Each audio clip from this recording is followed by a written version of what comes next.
This video is being recorded at 10:55 on Monday 28th of October. Don't you just love it when the news is so breaking that we have to timestamp videos like a hostage situation? Yeah, there's going to be a lot of that this week. Hello and welcome to another, albeit slightly unusual, Brexit Explained video. This morning, following a meeting with EU ambassadors, the EU officially announced the new Brexit deadline that they were offering the UK.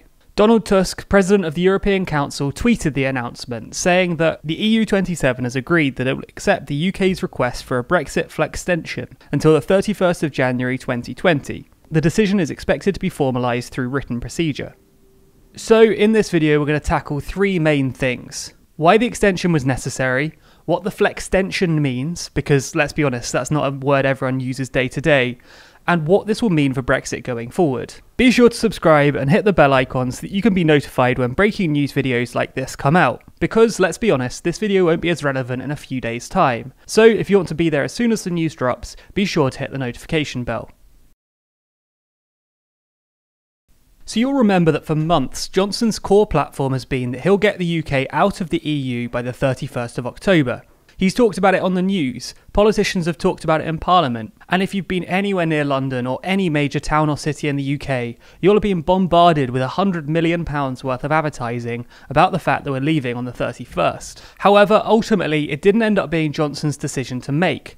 That's because in September, MPs passed the Benn Act, a motion that requires the Prime Minister to ask the EU for an extension if he's not able to get a deal secured by the 31st of October. While progress was made towards a deal, he wasn't able to get there quick enough, and by the 19th of October he'd failed to secure a new deal and as such had to request an extension from the EU. The Benn Act actually suggested this 31st of January extension, so it might sound like a bit of lazy cut and paste from the EU, just copying the extension that was suggested in the Benn Act, but it was a sensible move from them. Choosing to just go along with the extension length that the UK asked for means the EU isn't to blame for any additional extensions or delays. So it does seem to be a sensible move on the EU's part, shifting any blame associated with delaying the deadline.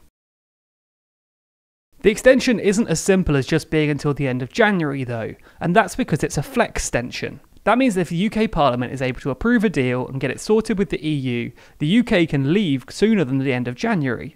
Therefore, the extension kind of gives the UK two breakpoints, the 1st of December and the 1st of January. That means the UK can leave sooner if it gets everything sorted quicker, and also means that we can put out some extra videos about extension dates, so it does seem like a win-win for everyone. A few other things to note about the extension. The full written extension procedure hasn't been released yet, with an EU official saying that it's expected to come out in the next day or so. However, from the information that's been released so far, we know a few things will be contained in the documentation. The EU mentions that during the extension period, the UK still has the right to revoke Brexit altogether.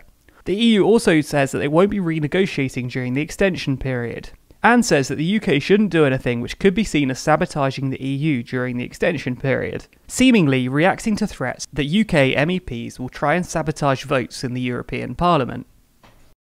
Seemingly the most obvious impact of this is that the UK won't be leaving without a deal on Thursday. If the EU hadn't approved this extension, the UK would have been forced to leave without a deal on the 31st of October, and with this new extension, the EU has given the UK longer to try and sort out the situation. Possibly more interesting is how this ends up affecting the vote on a general election that's set to take place this afternoon.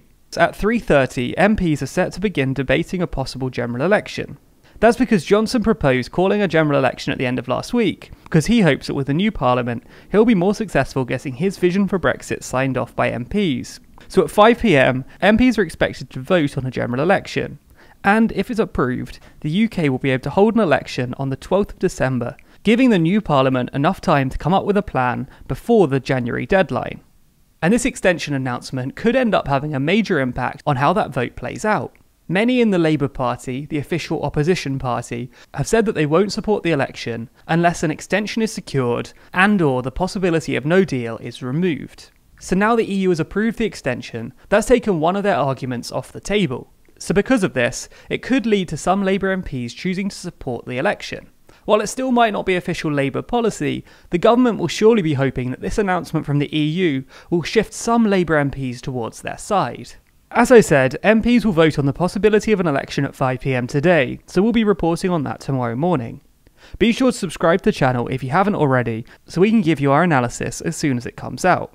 One last thing, if you're wondering why the government haven't responded to this, at least at the time of recording, it's because they don't have to. The Benn Act dictates that if the EU offer an extension that fits with the UK's parameters, the Prime Minister must immediately notify the President of the European Council that the UK agrees with the proposed extension. So, even if he hasn't said it out loud yet, the Prime Minister has and was kind of forced to accept the extension. As I said a moment ago, subscribe to our channel for more updates as they play out. You can also hit the bell icon if you want to be notified every time we release a video. And if you want more from us, you can find TLDR across all social networks simply by searching for TLDR News. And if you want your name featured at the end of the videos, just like these people, then you can sign up to back us on Patreon. There's a link to that in the description.